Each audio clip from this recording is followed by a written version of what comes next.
जगद्गुरू संत तुकाराम महाराजांचा पालखी सोहळा आज पुणे ग्रामीण पोलिसांच्या हद्दीमध्ये आला असून पुणे ग्रामीण पोलिसांकडून पालखीचं स्वागत करण्यात आलंय। पुणे ग्रामीण पोलीस अधीक्षक संदीप सिंह गिल यांनी संत तुकाराम महाराजांच्या पालखीचं सारथ्य करून पायी वारी देखील केली आहे। पालखी वारीमध्ये वारकऱ्यांना कोणतीही अडचण येऊ नये यासाठी पुणे ग्रामीण पोलिसांचा मोठा बंदोबस्त पाहायला मिळतोय। पुणे ग्रामीण पोलीस अधीक्षक संदीप सिंह गिल यांच्यासोबत बातचीत केली आमचे प्रतिनिधी विनोद गायकवाड यांनी। जगद्गुरू श्री संत तुकाराम महाराज यांचा पालखी सोहळा लोणी कारंबोळचा मुक्काम उठून आता दौंड तालुक्यातील यवतमध्ये खरं तर मुक्कामी असणार आहे। या मार्गावरून पुणे सिटीतला जो काय मुक्काम उरकून पुणे ग्रामीण भागामध्ये खरं तर ही पालखी येते।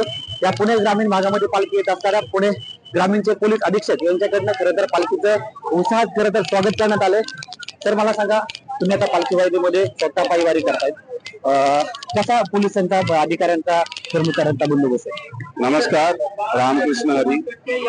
काल 22 तारखेला श्री ज्ञानेश्वर मौलीजांची पालखी पुणे ग्रामीण पोलीस जिल्ह्याची हद्दीमध्ये प्रवेश केली आहे।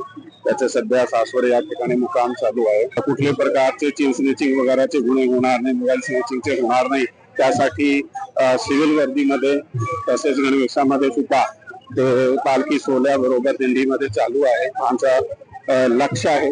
काल असे प्रकारची 1-2 घटना झाल्या होत्या, आम्ही आरोपी पकडले होते पेशंडेवाडी या ठिकाणी, आणि आज सुद्धा आमच्या टीम एकदम सतर्क आहात।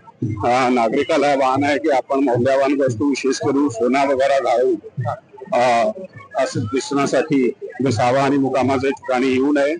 तरी देखील अशा प्रकारची कोणी घटना होऊ नये त्यासाठी आम्ही 24 तास भाविकाची सोबत हजर आहोत। विनोद गायकवाड, लोकशाही न्यूज, कुंजरवाडी।